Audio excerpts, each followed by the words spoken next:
Hey, Rob the House Guy here with Greater Cleveland R.E.I.A, and I'm really excited about October's meeting. October's meeting is going to be, as obviously, the second Tuesday of the month. That's October 10th. It's the Rockside Holiday Inn. Doors are opening at 6, and our speaker goes on at 7. And speaking of our speaker, let's talk about him for a minute.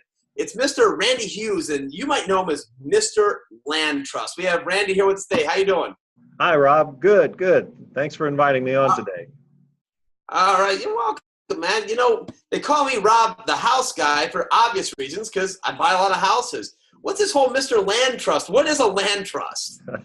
Well, a land trust is nothing more than a title holding trust, just a few pieces of paper. And at the meeting, I'm going to go through the specific points on how to create a land trust and answer everybody's question because these are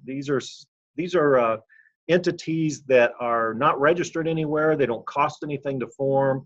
They're easy to form, and they give you total anonymity of ownership. And we'll talk about the many benefits of that at the meeting. Now, I used to use land trust a lot, probably in the early 2000s. I probably used them 40 or 50 times. And just out of sheer laziness, I started migrating over to just LLCs and creating different LLCs for properties. What's the benefit of a land trust versus just opening an LLC up? Well, let me first tell you, I'm a house guy too, Rob. That's how I make my living. I don't make my living selling land trust information, but I'm in the house business and have been for 46 years. And I probably had 15 houses in my name before I realized that that wasn't very smart to do. And I started searching for ways of putting these titles in an entity that's not tracked by the federal or state government. And I found these land trusts, and that's what I've been using ever since. But I use LLCs also, but not to hold the title. I use them for the beneficiaries of the land trust because LLCs, we can look up who owns those. And furthermore, you don't want to put any one piece of real estate in an entity with another piece of real estate. So you don't want to have 4 or 5 or 10 properties in one LLC or one land trust for that matter. And obviously it'd be prohibitive for you to form an LLC for every property you buy and sell and hold. So these land trusts are perfect to form because it costs nothing to form them. You don't own them, the trust owns them. Your LLC is a beneficiary and it owns the trust. So you really get the best of both worlds by tying the land trust together with the LLC. And I'll talk more about that at the meeting, and I'll even diagram it out on my PowerPoint presentation. That's awesome. I'll tell you one of the things that, and not to throw stuff at you to trip you up here, but just curious, one of the things I ran into a problem with why I started using LLCs because it got too complex was identifying people to be my trustee. Are you going to cover that? Actually, I am. I have a home study course, and it has a whole chapter in it on who can be and who should be your trustee. And I teach my students how they can take one person who will be their trustee and turn them into 6, 7, maybe 8 different people as trustees. So you can really get a benefit there. But I'll also give you some ideas on why somebody would want to be your trustee and not charge you anything. But I also provide for my students professional trustees if you want a professional trustee, and they'll charge, a couple $100 a year.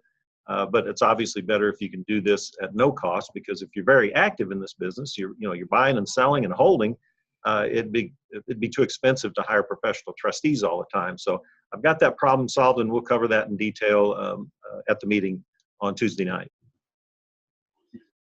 That's awesome. I'll tell you what. The one thing I like about you is you're coming in and covering something that nobody covers. I mean, I've been in this business for 20 years. I know just about every speaker out there. I don't know anybody that really sits and talks about land trust. Well, there are really only 2 other guys in the United States that do what I do, and that is teach land trust information. And the other 2 guys, one's from Colorado, one's from Georgia, they teach a lot of other real estate stuff, which I used to do, but I've really just kind of specialized in teaching just the land trust information because I know how important this is to every real estate investor, whether you're just getting started or whether you've been in it 20 years. It's so important to not own this stuff in your name, because the longer you're in the business, the more apt you're going to be to get hit by one of these crazy issues And I'm going to go through some real life stories, things that have happened to me and have happened to my students at the meeting Tuesday night, to really drive home the point that you don't want to own real estate in your name. Wow, well, I'll tell you, I, for one, am super excited about having you here, and that's exactly why we invited you, because it's going to be such a unique topic and something that's really, really needed, especially with inner city properties, with all the liabilities out there and owning them. So, anything else you want to throw out there before the meeting? I just encourage everybody to come to the meeting. This is going to be, like you said, very special. Hardly anybody else is doing it. I don't know if you've ever had anybody to your club speak on this subject, and it's hard telling when I'll be back, but I will be available for my students by phone. I answer my own phone. I'm constantly helping my students out, and I promise to do the same thing for any folks that become my students there at your meeting, because you can't find this information hardly anywhere. So it's kind of a good news, bad news thing. You know, the bad news is it's hard to find the information, but the good news is once you find it and learn how to do this, you're operating at a level that nobody else understands, and that's a great asset protection technique. Estate planning. Exactly. That's right. Estate planning. So, all right, everybody, that is going to be the second Tuesday in October. It's still going to be nice and warm out, so you're not going to get your winter jackets yet, even though it's Cleveland. That's October 10th, Holiday Inn. Doors are going to open at 6 o'clock. We're going to bring Mr. Land Trust on by 7 o'clock, but you're going to want to get there early, because that's when we do a lot of buy, sell, swap, trade, networking, and you might get a chance to even grab them and say hi beforehand. And you'll speak for, what, about an hour, I suppose? Something like that? Yep, a little over an hour, yep. That's perfect. So see everyone October 10th, second Tuesday. Can't wait to meet up with you. Thanks, Rob. Bye. All right. Take care. Bye-bye.